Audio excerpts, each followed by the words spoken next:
نبی پاک صلی اللہ تعالی علیہ وسلم کی زندگی میں بہترین نمونہ عمل ہے. بہترین. اگر کوئی شخص ایک خوبصورت ترین زندگی ترتیب دینا چاہے اور وہ محسوس کرے کہ زندگی باوقار بھی ہو، حسین بھی ہو، سکون والی بھی ہو، اور زندگی اس طرح کی ہو جس میں میری وجہ سے کسی کو تکلیف بھی نہ پہنچے، اور زندگی اس طرح کی ہو کہ میری وجہ سے کسی کا فائدہ بھی ہو جائے، اور زندگی اس طرح کی ہو کہ میرا وجود بیکار نہ ہو، میری صلاحیتوں کو زنگ نہ لگے، میں کچھ کر جاؤں، کچھ کر گزروں، زمانے کو کچھ دے جاؤں، ملت کے لیے، قوم کے لیے، وطن کے لیے، مذہب کے لیے، دین کے لیے، عقیدے کے لیے کوئی خدمات سر انجام دے جاؤں، میں کچھ نظریات میں بلندی پیدا کر جاؤں، میں کچھ کر جاؤں.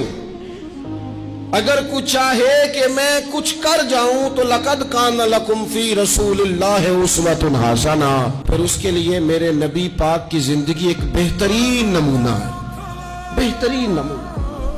ہم نہ جب کچھ کرنا بھی چاہتے ہیں نا تو تب بھی نہ اس میں پہلے اپنا آرام سائیڈ پہ کر لیتے ہیں، اپنا سکون سائیڈ پہ کر لیتے ہیں، اپنا کھانا پینا، اپنا نفع سائیڈ پہ کر لیتے ہیں.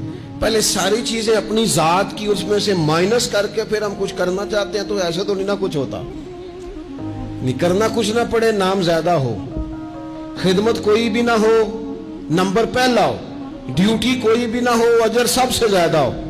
باتوں کے ساتھ جو لوگ پلاؤ پکاتے ہیں وہ زیادہ بھی گھی ڈال لیں تو خرچہ کوئی نہیں آتا. مسالہ جات مہنگے استعمال کریں، باتوں سے جو پلاؤ پکانا ہے. اور اگر کسی نے عملہ آنا ہے تو پھر تو میرے بھائی یہ شہادت گاہ الفت میں قدم رکھنا ہے. لوگ آسان سمجھتے ہیں مسلمان ہونا. آپ تھوڑا سا اس آیہ مقدسہ کا پس منظر سمجھیں گے. یہ آیت نازل کب ہوئی؟ یہ آیت نازل ہوئی ہے غزوہ خندق کے موقع پر. سارے عرب قبائل جمع ہو کے یک بار کی انہوں نے حملہ کر دیا مدینہ طیبہ پر. اور زمینی حقائق یہ ہیں، اندر کی صورتحال یہ ہے کہ یہودی جو بڑی دیر سے معاہدہ کیے ہوئے تھے مسلمانوں کے ساتھ، انہوں نے معاہدہ بھی توڑ دیا. منافقین مدینہ طیبہ میں جو بڑا اظہار کرتے تھے ظاہری جملوں اور لفظوں کے ساتھ، وہ پیچھے ہو گئے. قحط کا زمانہ ہے، معاشی حالات بھی بڑے سخت ہیں. اب ان حالات میں سارے کا سارا عرب کفر جو ہے وہ جمع ہو کے آ گیا. اب حضور نے ان کے خلاف کھڑے ہونا ہے. صحابہ کو جمع کیا گیا، مشاورت کی گئی اب کیا کیا جائے.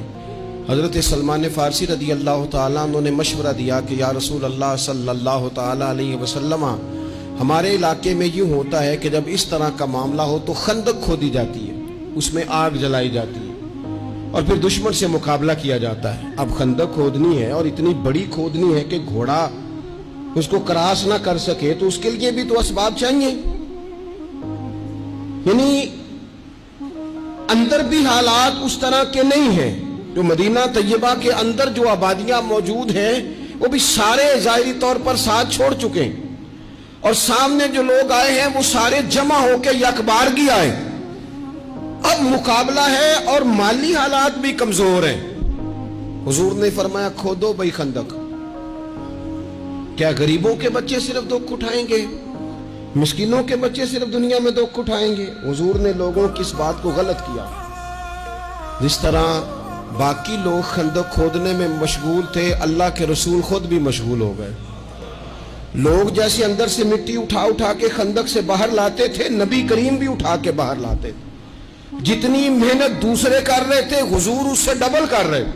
بلکہ صحابہ فرماتے ہیں درمیان میں کچھ ایسی چٹانیں آئیں جو ہم سے نہیں ٹوٹتی تھی، تو حضور نے فرمایا مجھے دونا تھوڑا، مجھے دونا اوزار، میں تمہیں توڑ کے دیتا ہوں.